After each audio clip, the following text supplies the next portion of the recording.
We're busy talking.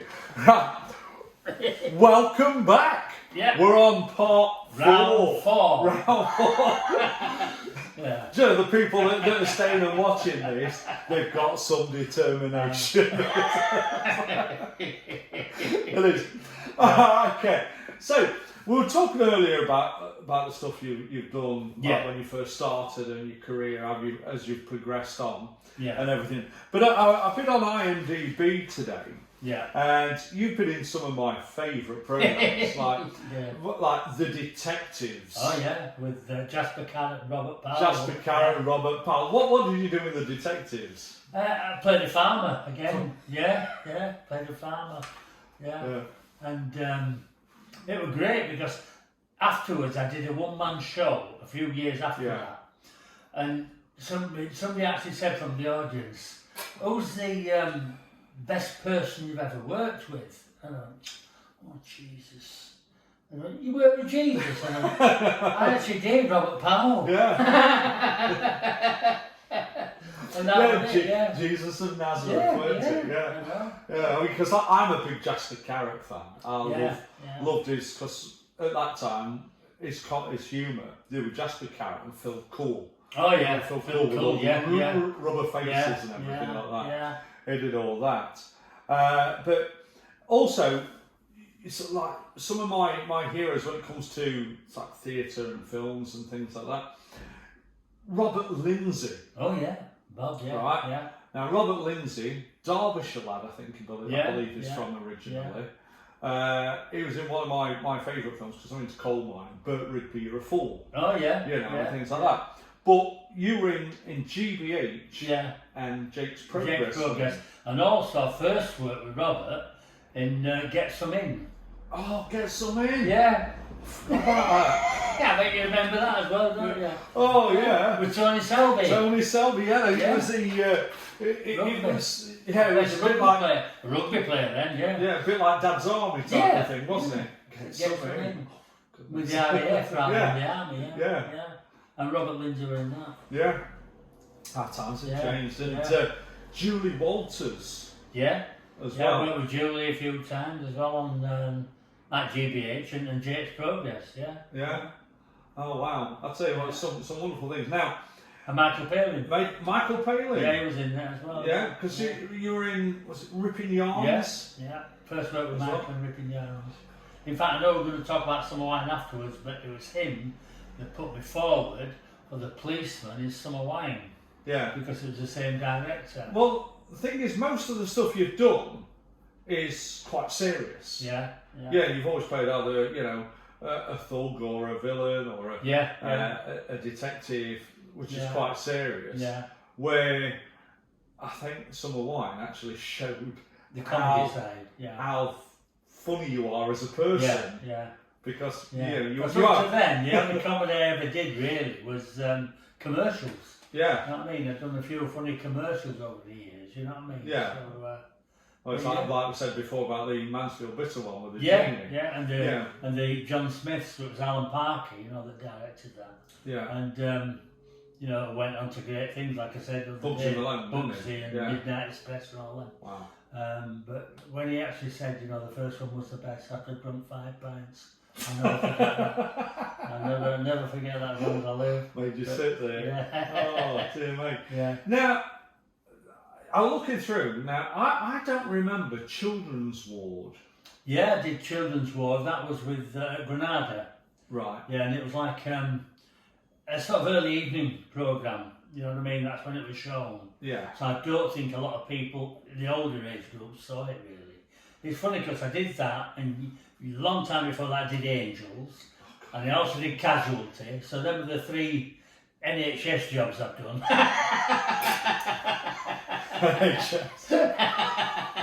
But no, but then I did them 3. Casualty, I played a nightclub owner, another villain. Yeah. Yeah. But Children's Ward, I just played this the father of one. His son was in hospital, sort of thing. Yeah. That was quite a moving little character, that. And Angels, I can't remember what played in Angels, but I'm sure that Liam Neeson was a fireman in that before he became big Hollywood star. Angels. My sister was in the nursing cadets as she was growing up, and then she went into nursing, properly studied and everything like that. And then she ended up on the district. Her favourite programme, she loved Angels. It was just one of those things. It's Angels. It's a great little series. Yeah, I mean, it's before all the stuff. I mean, I've actually the only time I've ever been in hospital on TV was in the Royal. Oh yeah. Well, I did that here in Scarborough. Well, no, it was quite funny because my agent at the time rang me up and said, "Steve, do you fancy doing the Royal?" I'm thinking, wow. Yeah, Scarborough, fantastic. Can you go to Bradford for 7:30? Oh no. Yeah. So, well, there was Jeff Hughes was in that. We're talking about a friend of mine, Jeff Hughes. He was in that as well. So 7:30. I was at St Luke's Hospital, and it could have been anybody because I laid on a trolley with a blanket up to here, so it could have been anybody on that trolley. It's just these things. Yeah. I've even played a dead body under a sheet. I can't remember what that was in, but that was early days. Yeah. Do you ever get the feeling if you ever played a dead body, you feel like going like that? Feel like sitting up and going.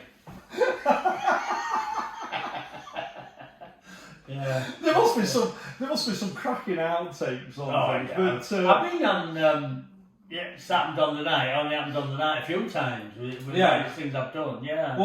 Somebody got in touch with me. I put a question out on the last episode.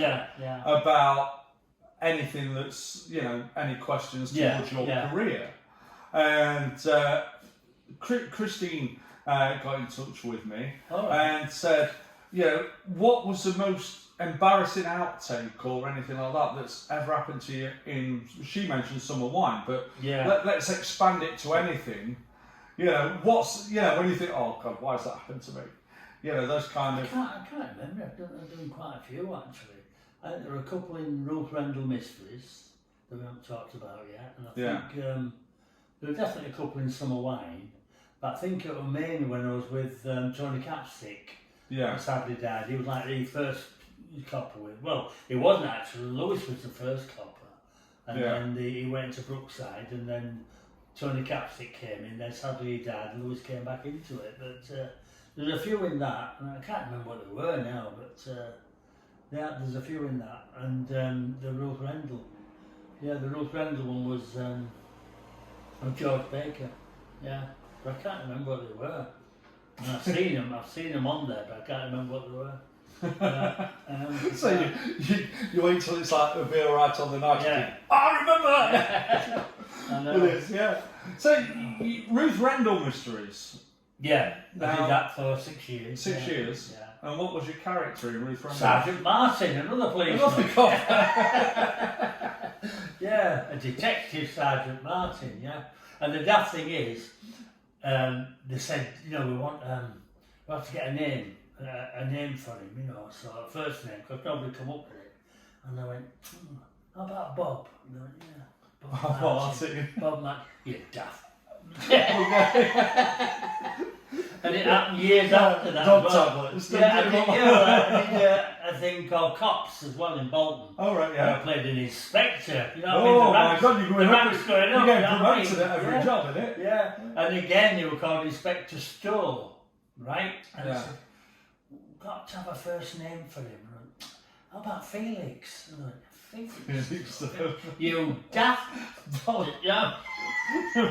they didn't go for that either. But I think he became John Stowe, and I think the Sergeant Martin, believe it or not, right at the end when I get killed in it, right, they said it was called Caleb. Caleb, and he was a real Methodist and all that. I said, I've been playing him as Bob Martin for 6 years. Why don't you tell me that, Doctor. Doctor. But again, George Baker that played Wexford, what a lovely man, lovely actor, and we got on really, really well. A real gentleman, really was. And we had some good laughs, some really good laughs. Oh. Yeah. You must, when you look at doing all these things, you must really have some great fun with it. Oh yeah. Yeah. Well, again, like I said, we haven't really touched on Summer Wine, but later on with Lewis Henrik. We had some good laughs. Yeah. And Lewis, once he got laughing, and he had that, it was a bit like, it wasn't the same sort of laugh, but that infectious laugh. Like Frank Bruno had, and it was that so. Yeah, well, somebody built, and it was brilliant to it's make like him a laugh. car starting. Yeah, exactly. To make him laugh was fabulous to see him laugh. And we had a few things where we'd make each other laugh. Yeah, and it took us a while to get back to it. When you've ever done things, has people just done it deliberately? There's a few that do that. And they do it deliberately to try and get on. It's happened on the night, sort of thing. Oh, right, yeah. They do that. But mainly, I think it's just real mistakes that are the best. You can't plan. Yeah. If something goes wrong, it goes wrong. Yeah, because I had that very first time I ever entertained. Yeah. Right, never been on stage before, microphone. Yeah. I was working on a holiday camp in Devon, and my boss says to me, "Steve, you've got a comp here."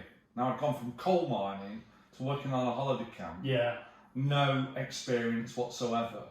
Oh, what do I do? I said, right, just check with the act that they're ready, go out, introduce them. Yeah. Okay, ladies and gentlemen. Oh, you're going to have a wonderful night tonight, thank you. Please welcome Kamika.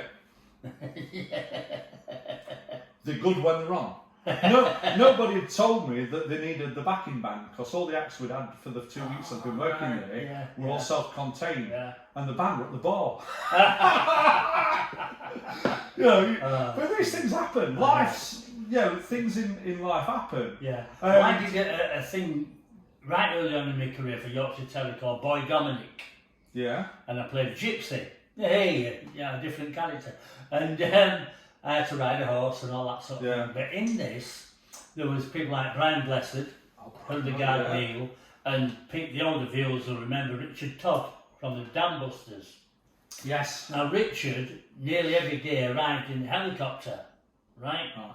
So we never really spoke. He kept himself to himself and all that, and he wasn't sort of standoffish or snob and all like that. Yeah. But he was just a quiet man, and I had to shoot him. In the second series, it was called Dominic, the first one, and then the second one was called Boy Dominic, I think. And the one that played Boy Dominic was Murray Dale, which was Jim Dale's son. Oh, Jim Dale. Yeah, so it was Murray Dale. And I had to kill off, it seemed to be, that I was killing off all the money. I had to kill off Brian Blessed, Hildegard Neal, and Richard Todd. Well, Richard Todd, he was in this study, and I come through the door with these flintlocks, 2 flintlocks to kill him, right? So I'm walking in, all serious and all that, ready with these 2 flintlocks, all ready to fire, right? And he stood there, didn't know what was happening. I tripped over the carpet, right? The guns went up in the air, just fired, right? And I just went over whatever, and he just bent double.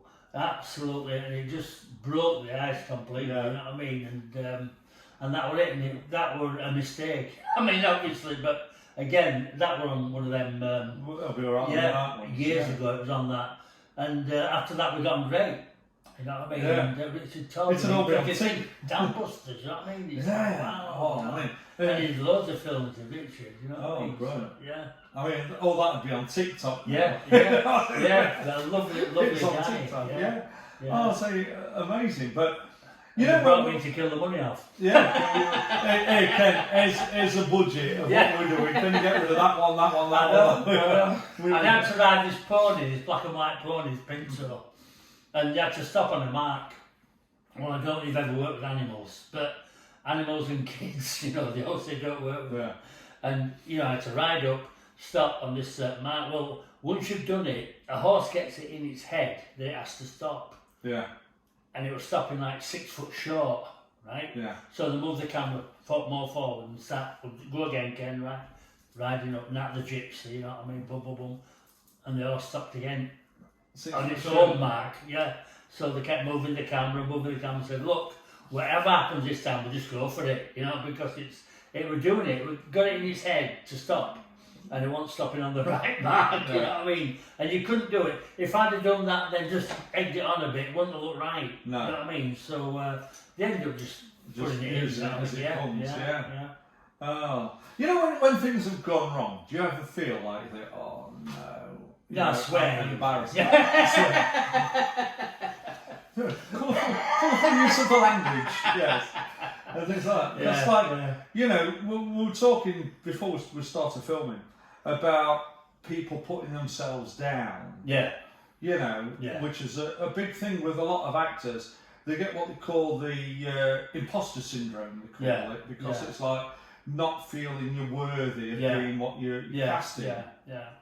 Well, my way of thinking with that, not just actors but in life, is don't ever put yourself down, because there's enough buggers out there that'll do it for you. It really is. You know what I mean? So never do it yourself, and just always believe in yourself, and that's what it's all about. You know? Of course it is. You've got to have self-belief. And otherwise you wouldn't be, you know. Exactly. You've got to look at it. When you get a job, right, they've put you in that job because they believe you in it anyway. So, if people have got confidence in you to put you in that position, surely you should have confidence in yourself to fulfill. And I mean, like I said to you before and earlier on, I've worked with some big names, and you love working with them, don't get me wrong, but you can never be in awe of anybody while you're working with them. Because if you were, no matter how big a name they are, you couldn't do your job. No. You know what I mean? I couldn't, if I were in awe of, say, Michael Outtake, I couldn't have chucked him over the settee. You know what I mean? It's that type of thing, you know, so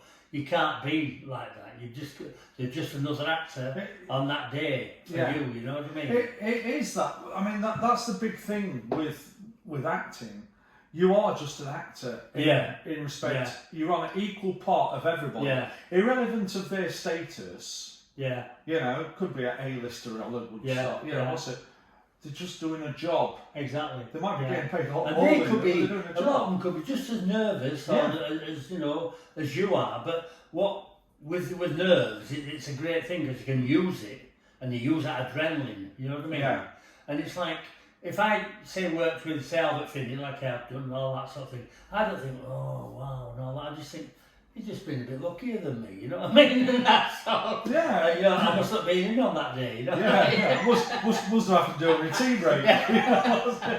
But it's like people like Albert Finney. They brought acting to the normal, common people basically, because they were like the kitchen sink drama type people.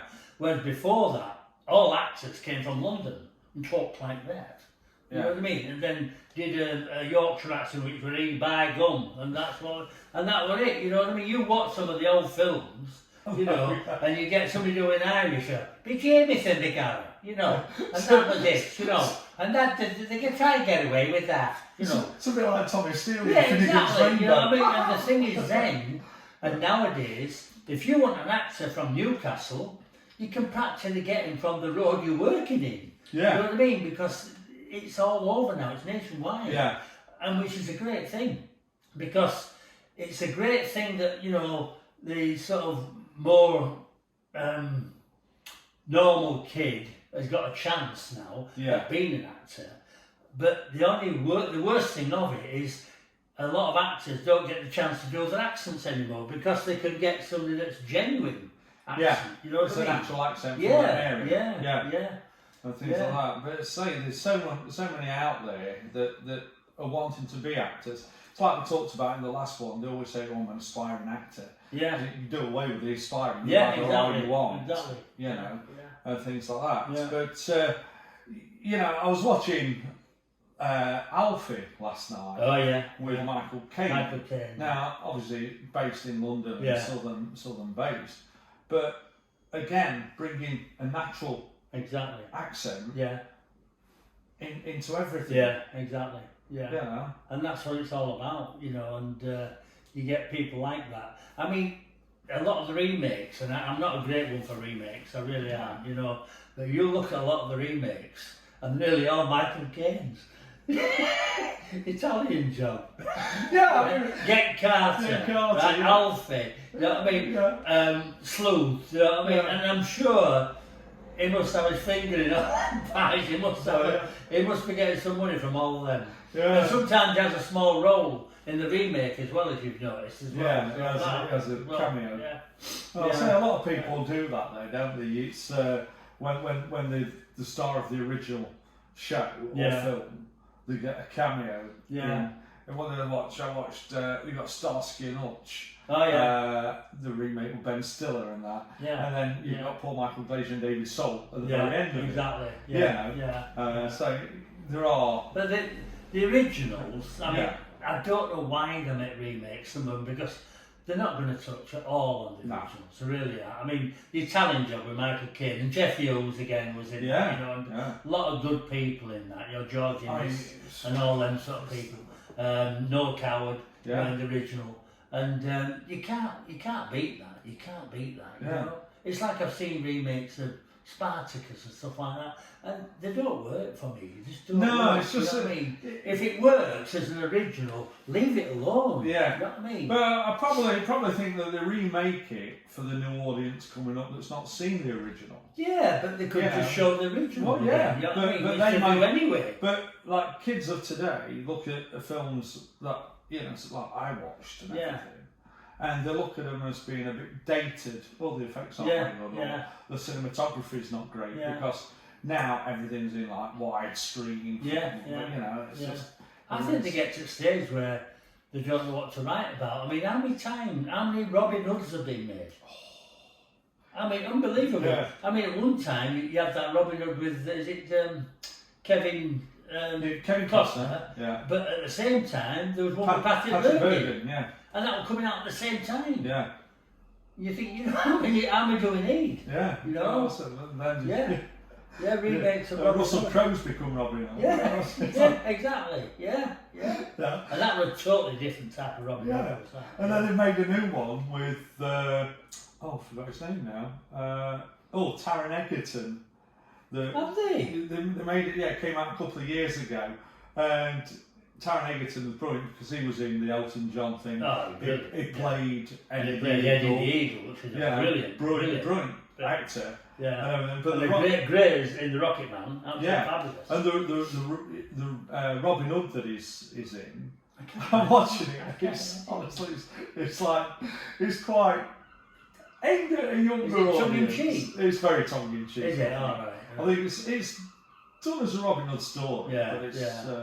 Because then you got one, the Pythons made one as well, didn't they, Robin Hood? You know, with John Cleese and all that. Oh yeah, and they did the sketches and things like that, didn't they? Yeah. But then you got Mel Brooks did Robin Hood Men in Tights. And things like that. So we're moving into my neck of the woods with Robin Hood. I've still got a sword that's Albion from Robin Sherwood. That was I lived in Walton-on-Thames at one point. And that was where you have the Walton Studios, where they made the one with Richard Green. Oh right, yeah. Yeah, before they put the flats up that I lived in, that was where the studios was, where they made Robin Hood. Yeah. Richard Green. It's quite funny because all these streaming platforms now, like Netflix and Amazon, Disney, and all this. You go on and you type it in. It's like I've been watching Robin Hood. With Richard Green, the series, or the old black and white series. And you know, I mean, I'm not saying the acting's not great, but what they are is, I think it's the birth of television acting, wasn't it, around that period? Well, people think I did a lot of black and white films. I mean, it's amazing.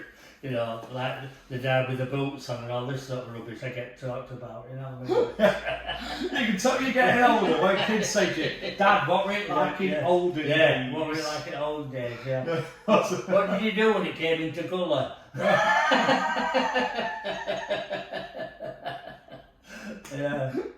Oh, dear. Good old times. It's funny, but what's changed, particularly like from when I was growing up, we used to watch television and shows, and then come 10:30 at night, it stopped. Yeah. And there were no reruns. Yeah. Everything a lot of it was done live. Yeah, exactly. Not recorded. Yeah. And things like that. The TV now, I mean, it's just inundated with this real whatever. You know, like, what's it called? Reality, what's it called? Reality. Yeah. And it's like, that shows how much I watch it. But it's, it's rubbish. In my opinion, a lot of it is rubbish. I totally understand where you're coming from there, because I'm not a big fan of reality television. Yeah. I sometimes watch that where they stick people in the jungle, because I've got a sarcastic sense of humour. Yeah, I know. I like to see people suffer. I've watched a few of them. I could never do that. I couldn't eat that stuff, you know what I mean? And then, I couldn't eat someone that's looking back at me. I've been to cafes here. So you get a plate of sole and its eyes on it. No, you get the lobster's head and you go, no, I couldn't do it at all. But no, a lot of it. It's not so much them, because I think Ant and Dec are brilliant. Yeah. I really do. I think they're brilliant what they do. And they're very clever people, a pair of them. Yeah. And they come up with ideas for different shows. Oh, they are. It's the ones like, for me, and I'm knocking Yeah, I know what you mean. The Love Islands and all this stuff, you know what I mean? And I just think it's just a show for promiscuity. Yeah, I find it, without swearing on screen, it's basically a show where they're just going out and just sleeping with each other. Yeah. And that ain't TV for me. I didn't like it with Big Brother. No. You get people watching a green screen and they're all in bed. They're watching it for hours and you think, what they're watching? Yeah. It's boring. We're paying for this. Yeah. You know what I mean? I just don't get it. I don't like, but it's generations. Yeah. My kids love Love Island. Yeah, I know. And the cabins and all them, and whatever. There's hundreds of them now, and I just don't see it at all. Yeah, you could have a decorating one and just watch him paint dry. Exactly. But I just don't see it. I don't see the entertainment value of it at all. No. And they become what's even more annoying for a lot of people. I mean, I'm not bothered either way, but they become like overnight stars. And next minute they're on a quiz programme or they've got their own programme, you know what I mean? And it's like, they've done nothing. There's no apprenticeship with it, you know what I mean? They've done nothing at all. I understand that, because that to me, I find very frustrating as well, because from my side of the field, which is the variety entertainment side, there's a lot of people out there that have worked and done it all their lives. Yeah. And they may not have had formal training, but they are real, when it comes to performing, you don't need to tell them anything. They know, they've got it's in the blood. They know how to do it. And yet they don't get the opportunity, because you get these people that come from these reality programs. Some, not knocking all of them, some are quite clued up. Yeah.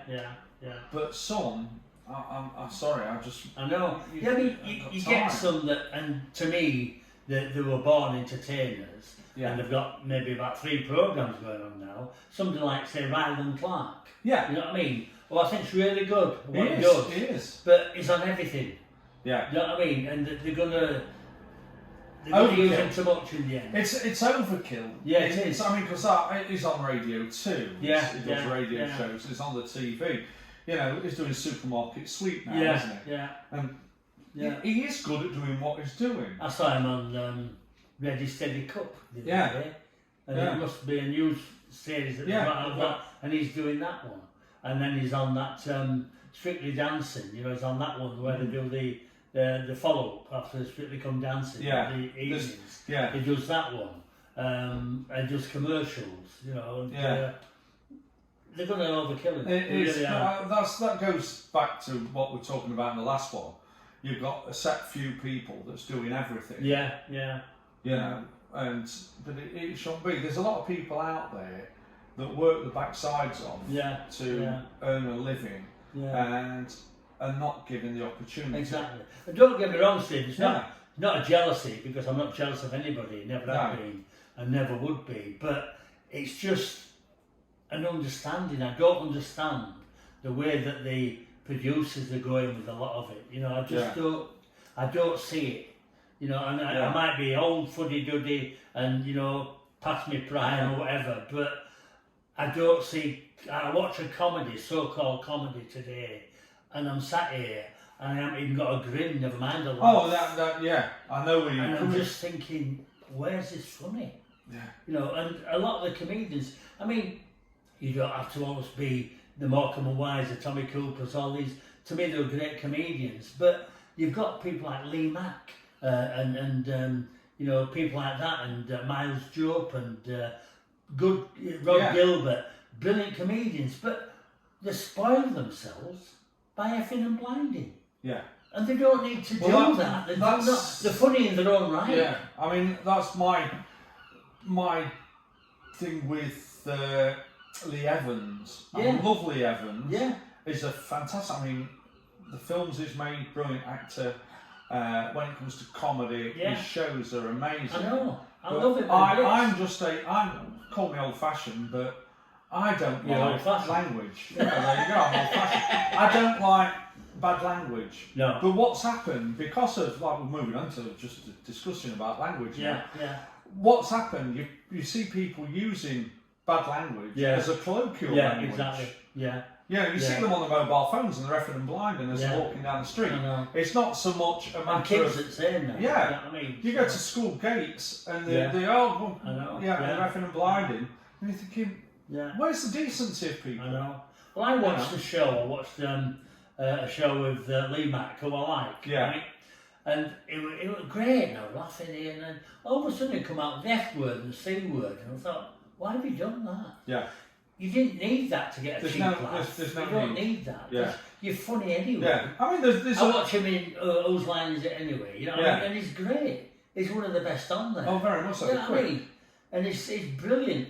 But you don't need that effing and blinding. No. I just don't get it at all. No. I mean, there is a market for that kind of stuff. For example, like Chubby Brown and things like that. But that's not my cup of tea. No. But people know that. But when it comes to TV, there shouldn't be that kind of thing in there. Like I said, Morecambe and Wise and Tommy Cooper and all these, they didn't need it because they're funny.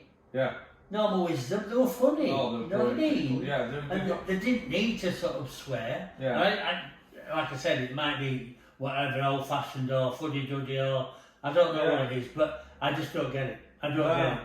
It's quite strange. Makes you wonder what's going to happen in the next 10 years. Oh, yeah. You know, things like that, but okay, that's life. But we digress. We digress again. This is a problem, isn't it? As a chat, we just talk about anything and everything like that. But when I went shopping to Aldi. Oh my God! Did you see what we're buying for? I can't believe price. The price of that butter now. Oh God! Hey, I can't believe it's not. We're getting back. Oh God, we can go back to adverts again, innit? Yeah. But going back to television and things you've done, and we're just talking about different artists and everything like that. And I asked you the other day about, so like, what would you really, if there was an opportunity of being in something you'd love to be in, you mentioned cowboys and everything. Right. But if there was a specific role, not a genre or anything like that if you'd have had the opportunity to go for, that you think you may have stood a chance of getting, that, when you look at, for example, like, you got Alec Guinness did Star Wars and all those kind of things, right? One of the things, if there was something there you thought, if I'd have had a chance, or if I'd have heard of that, or if I weren't working, because a lot of the time, the problem is, if you're contracted to do a job, and something big comes up, you're under contract to somebody else, you can't take the job. You can't say, right, we're stopping production on that, we've got this one. I know. I'd love to have done what Sean Bean did, the part in the end, and it was the gamekeeper in Lady Chatterley's Lover. Oh, right, yeah. I would love to have done that because I know I've done a good job of it. Yeah. And a lot of period characters I'd love to have done over the years, you know what I mean? Because I've done a few, like Wuthering Heights and stuff like that. Yeah. But there's a lot of characters like that I would love to have done. And I'd love to have directed a musical. Well, you never know, there still might be opportunity. But I would. I'd love to have directed a musical. Yeah. I love musicals. A lot of guys don't, but I love them. Yeah, you're going into my forte of things there. I love that's just things like that, and like I said, I played all the policemen and the villains and all this sort of stuff. But Yeah, there's a lot out there that I'd love to have done, but the people that have done them have made a great job of them anyway. I just had an idea. We could write a musical based in a nursing home. Yeah. A retirement complex musical. Yeah. Oh. And there's Ken on the Zimmer frame. Yeah. And what did you do when you were a young lad? Yeah. Here, here's some Viagra. Just want to see you sitting upright. Oh, yeah. So I just come out and just digress again. Lots of musicals. I mean, the thing is, like going back to remakes, they've remade the Steven Spielberg did the big West Side Story. Yeah. Now that again, the original. Yeah. And I still watch the original. You know what I mean? Yeah. And fabulous film. But do you know what? You see some remakes and you're thinking, why the hell have they done it? I don't know if you've ever... do you remember the Banana Splits? Oh, yeah. Right?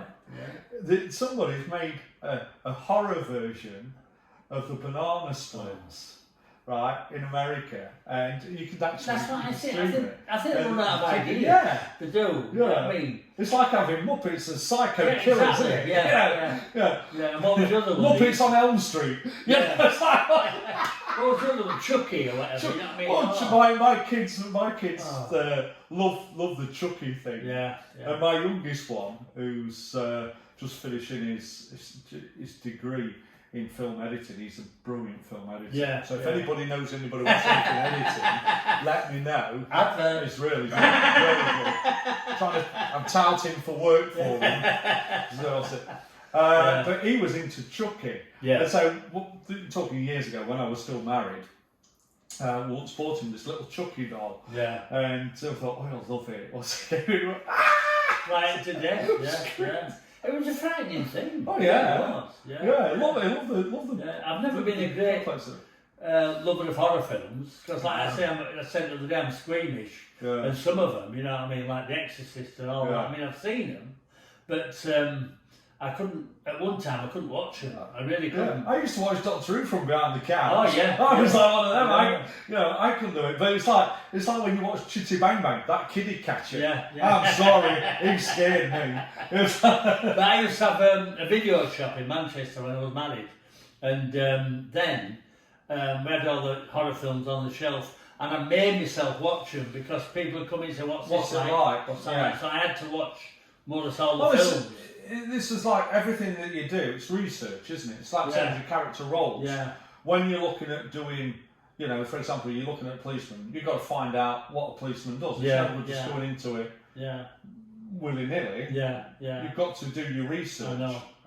I mean, at one time, like we mentioned Alan Parkin did Midnight Express, and I can watch it now, but at one time I couldn't watch it, where there's a guy in prison, and he goes to kiss him, and he bites his tongue off. Oof. And just, I honestly, I was so squeamish, I couldn't bite it. And my friends that I was living with at the time in Walton-on-Thames, and John and Judy, and they were actors, and they went to see this. Don't go see that, Ken. Don't go see that film. And I didn't. And years after, I had the video shop and I watched it. Yeah. Oh my goodness. But things like that, I just, you know what I mean? Oh no, it's not my cup of tea. No. Like that. Even though now it's done, yeah. It's like I said the other day, you get right in there and it's real. Oh yeah. You know what I mean? Yeah. So, I mean, the thing is, it's all like you watch the way that when it comes to production, right? It's not just a matter of the actors. It's the makeup artists, the prosthetics, the effects, the way that everybody ties together to make a product. Yeah. You know. And that's it. I mean, I've always thought, all right, people get shot in films and that. And you take that, I can take that, but stabbing, whereas it's more personal, up near and all that. Yeah. That's a lot worse to watch. Yeah. It's like, I remember doing the Royal, and we were in the canteen having lunch, and there's a fella next to me with 3 arms. It's a prosthetic one. There's a prosthetic one that's hanging off. Eating his food with his arms down. A friend of mine, Don Henderson, that I did the Strangers with, and he was like the lead in Stranger was Don. And then he did a film, they were telling me, he did a film at Pinewood. Yeah. Called The Ghoul. And he had all the makeup on as the ghoul, right? And he'd go, because it took so long to put on, he never took it off till he finished that day. But he'd go in the canteen for a meal, and the people were just sat, watching him, and it made him feel so sick. Yeah. They asked him to move. And he had to, in the end, he had to have his meals in his dressing room because he was putting that many people off eating. Oh my goodness. But there's some creative people out there that they're brilliant. But people starting off in this business that, they've been to college, been to university and got a degree, or they're wanting to, and they're looking for agents and things like this and trying to build a name for themselves. If you were to give them one piece of advice, right, of say, for example, like, just believe in yourself or whatever you do, what would you say to somebody that's new to the business, Get another job. Get another job. No, I'm serious about Get a trade, be a plasterer. I'm serious about that. Because I think early on, unless you're lucky, you get some people that are lucky straight from drama school, like Ewan McGregor, or went straight in, brilliant, you know what I mean?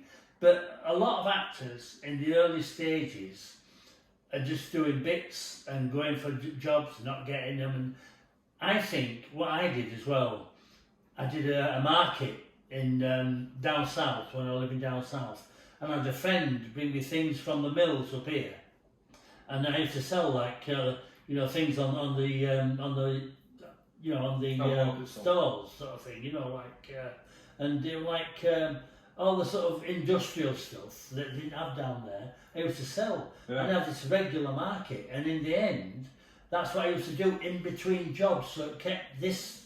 So you still, exactly. So I ain't being silly when I say get another job. Get something else where you're not sat by the phone waiting for that agent to phone, because there's nothing worse. Occupy your mind with something else. Something that you can come out of and go do a job. Not a regular. If you're working at, say, a company, you might not have the time off. Where you can be flexible. Exactly. Well, this is where I am, obviously, because I'm an entertainer and I work. Obviously, I'm working this evening. I do so many different gigs a week and things like that. But the venues that I'm working with know that I act. So if anything ever came up, it's only a matter of communication with them. You say, look, I'm going to take this time out, so I'll do that. But they know they'll have me back. So you've got to have some kind of regular income with what you do. But I think from my side of things, what I'd say to people is don't just rely on your agent getting your work.